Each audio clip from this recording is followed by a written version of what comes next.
Welcome viewers. Donald Trump allies have accused Ron DeSantis of breaking election laws with a shadow presidential campaign in a sign the gloves are off in the fight for the Republican nomination. In this video we will break it all down for you. But before we continue, please take a minute of your precious time to hit the subscribe button below and turn on the notification bell to get the latest update from us. The Trump-backed Make America Great Again MAGA Incorporated was expected to file a complaint on Wednesday with the Florida Commission on Ethics, elevating the feud between the pair from campaign trail rhetoric to a formal legal fight. Governor Mr. DeSantis, 44, has not officially thrown his hat in the ring for 2024, but is widely expected to declare in the early summer at the end of the legislative session in Florida.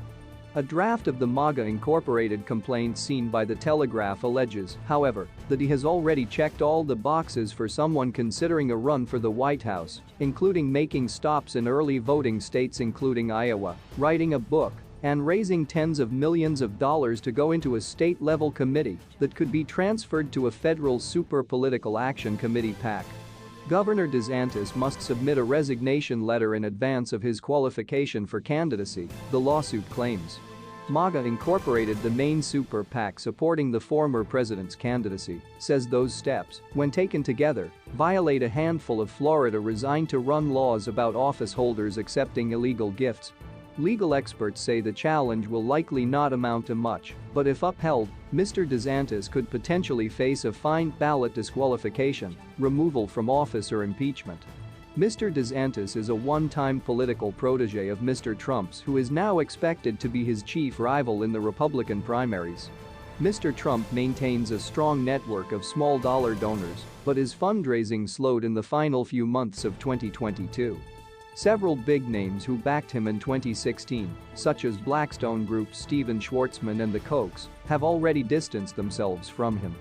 The Club for Growth, a top-spending, anti-tax Republican group, has already begun pouring millions into rival campaigns to stop former Mr. Trump from winning the GOP nomination.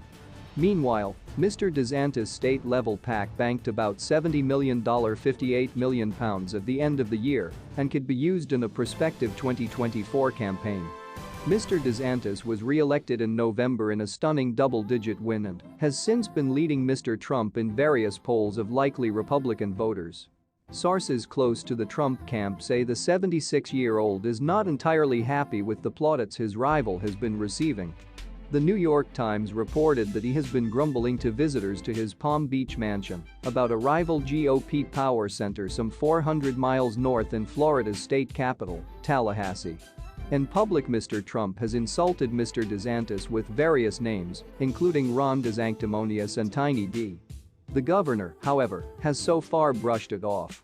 It came as Politico reported on Wednesday that Mr. Trump's team has begun compiling opposition research on the Florida governor, hoping to drill into the former lawyer's record while serving as an assistant U.S. attorney before running for congressional office. They are said to be planning to accuse him of being an extremely lenient prosecutor. The Trump campaign's goal is to roll out new attack lines on Mr. DeSantis, painting him as the hand-picked establishment favorite and not the heir apparent to the MAGA throne. The team itself has felt like DeSantis has had a free ride without scrutiny for a number of years. Brian Lanza, who worked on Mr. Trump's 2016 campaign and remains close to his team, told Politico. Just because he's aggressive and willing to fight doesn't make him MAGA. The more and more that gets highlighted, the more DeSantis is going to get exposed as just another member of the establishment. Please, what is your take on this? And remember to subscribe as well. Thanks for watching.